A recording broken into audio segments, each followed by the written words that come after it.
Hello बच्चों, क्या हाल चाल? बढ़िया। तो रे ऑप्टिक्स का लेक्चर नंबर 12 और आज हम पढ़ने जा रहे हैं रिफ्रैक्शन ऑफ लाइट। आज हम पढ़ेंगे refraction of light, Snell's law, refractive index. तो बच्चों पेन और कॉपी निकालेंगे और नोट्स बनाना शुरू करेंगे। That is refraction of light. Okay बच्चों, refraction of light, refraction of light. बच्चों रिफ्रैक्शन ऑफ लाइट क्या होता है कि bending of light, bending of light when light ray, when light ray passes from one medium to another medium, from one medium to another medium, to another medium with different optical density, different optical density, different optical density. When light ray passing from one medium to another medium, it bends their original path, अपने path से वो deviate हो जाती है बच्चों। Light rays मान लीजिए कि ये है आपका एक बाउंड्री, ये बाउंड्री दो मीडियम को सेपरेट कर रही है। एक मीडियम यहाँ पे है, मान लीजिए मीडियम ये है एयर, यहाँ पे मीडियम आपका मान लीजिए है वाटर। सपोज दैट दो मीडियम है, ये आपका है optically rare medium, this is the optically denser medium, denser medium. Optically rare medium and denser medium, दोनों का मीडियम जो है वो आपका डिफरेंट मीडियम है। तो यहाँ पे जो लाइट होगी बच्चों वो बेंड कर जाएगी। जब कोई लाइट रेज एक मीडियम से दूसरे मीडियम में जाती है तो अपने पाथ से डेविएट हो जाती है। और कितना डेविएट होती है देखते हैं। और बच्चों ध्यान देखते हैं, यहाँ पे रिफ्रैक्शन ऑफ लाइट हम लोग पढ़ रहे हैं। Bending of light from one medium to another medium, when passing from one medium to another medium. मान लीजिए एक लाइट रेज यहाँ से आई, ये आपका नॉर्मल, ये इंसिडेंट रे हो गया, इसको बोलते हैं incident ray of light. And ये सीधे नहीं, अगर ये बाउंड्री नहीं होता तो लाइट सीधे चली जाती, लेकिन बाउंड्री होने से डेंसर अलग है। जब कोई light rays optically rare medium से डेंसर मीडियम में जाती है तो वो अपने पाथ से डेविएट हो जाती है। It bends towards the normal, it bends towards the normal. This is angle i and this is the angle of refraction, that is r. मतलब कि it bends towards the normal when light ray passing from optically rarer medium to denser medium, it bends towards the normal, it bends towards the normal। अब अगर कोई light रे denser medium से rare medium में जाए, denser से rare, तो वहाँ पे क्या होगा, ये लाइट रे है ऑब्लिकली लाइट रे, ये नॉर्मल, ये बेंड्स इसी से चली जाती। अगर ये बाउंड्री नहीं होता तो ये बाउंड्री है बच्चों, जो दो मीडियम को सेपरेट कर रहा है बाउंड्री, ये अवे फ्रॉम द नॉर्मल क्या हो जाएगा, it away from the normal, away from the normal. Light की स्पीड, जो टेंशन है डिपेंड कर रहा है लाइट की स्पीड पे। मान लीजिए इस मीडियम की स्पीड है v1, इस मीडियम की स्पीड है v2, यानी v1 is greater than v2। Denser medium का मतलब जिसकी स्पीड ज़्यादा हो, v1 ज़्यादा है, v2 ज़्यादा हो, और v1 क्या है आपका, कम है, लेस। जिसमें कि लाइट की स्पीड कम होती है वो आपका जो ऑप्टिकली रेयर मीडियम, और जिसमें लाइट की स्पीड ज़्यादा होती है, लाइट की स्पीड ज़्यादा होगी बेटा, that is the rare medium. और आप लाइट की स्पीड जिसमें कम होगी वो होगा आपका डेंसर मीडियम। इतना समझ में आ गया। तो लाइट की कौन सा optically denser medium, to measure the optical density एक नया टर्म आता है बच्चों, that is called refractive index. तो हम लोग हेडिंग लगाएंगे बच्चों रिफ्रैक्टिव इंडेक्स के बारे में समझेंगे कुछ क्वेश्चन। और रिफ्रैक्टिव इंडेक्स एक बहुत ही इंपॉर्टेंट फिनोमिना है, उसके बारे में देखते हैं। रिफ्रैक्टिव इंडेक्स इसको नोट कर लिया होगा आप लोगों ने, मैं मान के चल रहा हूँ। तो जब कोई लाइट रे बेंड करती है, व्हेन लाइट रे, जब कोई लाइट रे एक मीडियम से दूसरे मीडियम में जाती है तो अपने पाथ से डेविएट हो जाती है, और ये जो डेविएशन हो रहा है to measure optical density, to measure optical density we use refractive index, refractive index। बच्चों रिफ्रैक्टिव इंडेक्स क्या होता है? Refractive index is the ratio of, इसको हम लोग बच्चों म्यू से रिप्रेजेंट करते हैं। म्यू इक्वल टू होता है सी अपॉन वी। सी क्या है बच्चों? Speed of light, speed of light in air और वैक्यूम, एंड वी क्या है? Speed of that medium, speed of the medium. अच्छा बच्चों, यानी कि जो स्पीड है, अगर वेलोसिटी जो अगर म्यू ज़्यादा होगा बच्चों, अगर म्यू ज़्यादा होगा तो मीडियम की जो स्पीड होगी वो कम होगी। यानी स्पीड, और स्पीड कम होती है बच्चों, लाइट की स्पीड जो है जिस मीडियम में कम होती है वो होता है आपका रेयर मीडियम। कौन सा मीडियम होता है? वेलोसिटी। ये वेलोसिटी है मतलब स्पीड है, ये कम हो रही है, ज़्यादा है, ये जाएगा आपका डेंसर मीडियम। कौन सा मीडियम हो जाएगा? Denser medium. म्यू जितना ज़्यादा वी उतना कम, ठीक है। Mu equal to c upon v. मान लीजिए ये लाइट रेज है, ये आपका नॉर्मल है, नॉर्मल, यहाँ से obliquely ray of light I, this is the angle of incidence I, and this is the boundary. Light सीधे चली जाती है, अगर बाउंड्री नहीं होती तो ये bends towards the normal, this is the r, angle of refraction, angle of refraction. मान लीजिए इसका रिफ्लेक्टिव इंडेक्स है म्यू1, इसका रिफ्लेक्टिव इंडेक्स है म्यू2। यहाँ बेंड्स टुवर्ड्स द नॉर्मल मतलब ये आपका रेयर मीडियम है, और ये आपका डेंसर मीडियम है। क्यों बेटा? म्यू2 इज ग्रेटर दैन म्यू1, ठीक है। यहाँ की स्पीड है v1, यहाँ की भी स्पीड है v2, ठीक है। यहाँ का इस मीडियम का वेवलेंथ है λ1, यहाँ का λ2, यहाँ की फ्रीक्वेंसी f, यहाँ की फ्रीक्वेंसी f।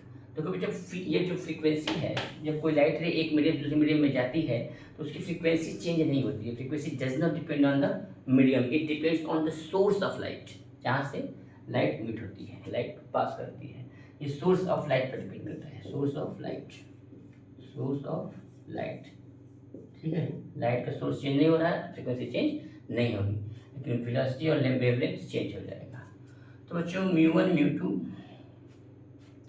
अच्छा ये मान लीजिए मीडियम 1 है, ये मीडियम 2 है, तो हम लिखेंगे 1 म्यू2, refractive index of 2 with respect to 1 म्यू2 may be written as म्यू2 upon म्यू1। This is म्यू2 upon म्यू1 means v1 upon v2 is equal to λ1 upon λ2। So this is the relation, आप याद कर सकते हैं। 1 म्यू2 may be written as म्यू2 upon म्यू1, that means v1 upon v2 and λ1 upon λ2। ये है रिफ्रैक्टिव इंडेक्स का कॉन्सेप्ट। अच्छा बच्चों, अगर मीडियम चेंज है, मान लीजिए मेरे पास 3 मीडियम है। एक मीडियम हमारे पास है एयर, दूसरा है वाटर और तीसरा है glass. There are 3 medium, light passing from one medium to other medium. So air के लिए हम लोग बोलते हैं ए, वाटर के लिए W और ग्लास के लिए G। जो आपको बता दें कि जो रिफ्लेक्टिव इंडेक्स होता है वो 2 टाइप का होता है। Reflective index is of 2 types, reflective index is of 2 types. एक होता है बच्चों आपका एब्सोल्यूट रिफ्लेक्टिव इंडेक्स और दूसरा होता है आपका relative reflective index. Absolute reflective index, absolute refractive index, और दूसरा होता है बच्चों relative refractive index RI। Absolute refractive index का मतलब होता है कि जब कोई सब्सटेंस एयर की रिस्पेक्ट में लिया जाए, एयर की रिस्पेक्ट में जो रिफ्रैक्टिव इंडेक्स दिया जाता है उसको हम लोग बोलते हैं एब्सोल्यूट रिफ्रैक्टिव इंडेक्स। जैसे मैं लिखूं refractive index of glass Ng, तो ये जो Ng है वो 1.5, तो ये एयर के रिस्पेक्ट में लिया गया है Ang। इसको पढ़ते हैं बच्चों, refractive index of glass with respect to air, refractive index of glass with respect to air Ang equal to 1.5।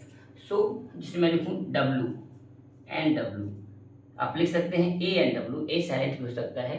तो जो भी रिफ्रैक्टिव इंडेक्स हमको दिया रहता है बच्चों वो एयर के रिस्पेक्ट में दिया होता है, और पूछता क्या है किसी दूसरे के रिस्पेक्ट में, एयर के अलावा वाटर है, ग्लास है, पानी है, डायमंड है, वट एवर जो भी है। तो AW क्या होता है बच्चों, NW पान ने कितना हो जाएगा बेटा 1.5, ठीक है। तो ये होता है हमारा एब्सोल्यूट रिफ्रैक्टिव इंडेक्स। और जो रिलेटिव रिफ्रैक्टिव इंडेक्स होता है बच्चों, जैसे मैंने बोल दिया कि WNG, refractive index of glass with respect to water, ये हमको कैलकुलेट करना होता है। तो इस तरह से इतना नोट करिए बच्चों, फिर आगे पढ़ते हैं। सो हम लोगों ने अभी तक पढ़ा कि जो रिफ्रैक्टिव इंडेक्स होता है, नोट करो बच्चों, नोट करो, ठीक है, नोट हो गया। चलो, तो हम लोगों ने अभी तक पढ़ा कि जो रिफ्रैक्टिव इंडेक्स होता है to measure the optical density, हमको ये बताया, अपने ऑप्टिकल डेंसिटी हमको ये बताता है कि लाइट अपने पाथ से कितना deviate, how much light deviated from their path when passing from one medium to another medium. So absolute refractive index हमने देखा ANG, ANW। अगर कोई ग्लास का रिफ्रैक्टिव इंडेक्स एयर के रिस्पेक्ट में लिया जाएगा तो उसको हम लोग बोलते हैं एब्सोल्यूट रिफ्रैक्टिव इंडेक्स, या वाटर का refractive with respect to the glass. अगर मान लीजिए एयर के अलावा, इसको हम लोग बोलते हैं बच्चों absolute refractive index, absolute refractive index. और अगर मैं बोलूँ WNG means refractive index of glass with respect to water, ये आपका हो जाएगा relative refractive index, relative refractive index. ठीक है बच्चों, तो इससे मान लीजिए अगर पास तीन मीडियम है, एक एयर है, एयर का रिफ्रैक्टिव इंडेक्स बच्चों हमेशा याद रखिएगा, एयर का रिफ्रैक्टिव इंडेक्स जो होता है 1 होता है, 1 होता है, कितना होता है 1। एयर है, वाटर है और ग्लास है, तो ANW into WNG into GNA equal to 1 होता है बच्चों, ठीक है 1, यानी 1 mu 2 equal to mu 2 1, 1 mu 2 into mu 2, 1 mu 2 into 2 mu 1 equal to 1, 1 mu 2 में भी रिटर्न है mu 2 upon mu 1 into 2 mu 1 into mu 1 upon mu 2, so cut जाएगा बच्चों, आ जाएगा 1, ठीक है, ये भी सही, ये भी सही है। तो इस तरह से हम लोग रिफ्रैक्टिव इंडेक्स निकाल सकते हैं। ओके बच्चों, so always keep in mind that there are two types of refractive index. First one is absolute refractive index, second one is relative refractive index. अगर किसी सब्सटेंस का रिफ्रैक्टिव इंडेक्स एयर के रिस्पेक्ट में लिया जाएगा तो उसे हम लोग जो है एब्सोल्यूट रिफ्रैक्टिव इंडेक्स कहेंगे, और अगर एयर के अलावा किसी अन्य मीडियम के सापेक्ष रिस्पेक्ट में लिया जाएगा तो उसको हम लोग बोलते हैं बच्चों, क्या बोलते हैं, रिलेटिव रिफ्रैक्टिव इंडेक्स। बच्चों बात कर रहे हैं laws of refraction, laws of refraction, laws of refraction, laws of refraction, very important topic, laws of refraction. So there are basically two laws of refraction, two laws होते हैं बच्चों। पहला होता है कि the incident ray, the normal and the refracted ray lie in the same plane at the point of incidence, point of incidence. और दूसरा law बच्चों ये होता है the angle of sine of incidence, the angle of sine of incidence and the ratio of, क्या लिखेंगे, the ratio of, sorry, the ratio of angle of sine of incidence to the angle of sine of refraction. जैसे मान लीजिए मुझे ये आपका boundary है, ये आपका नॉर्मल है, ये आपका इंसिडेंट, ये एंगल ऑफ इंसिडेंट, इसको बोलते हैं angle of incidence i, this is the angle of refraction r. ठीक है, अच्छा बच्चों, इसका रिफ्रैक्टिव इंडेक्स है μ1, इसका रिफ्रैक्टिव इंडेक्स है μ2, तो 1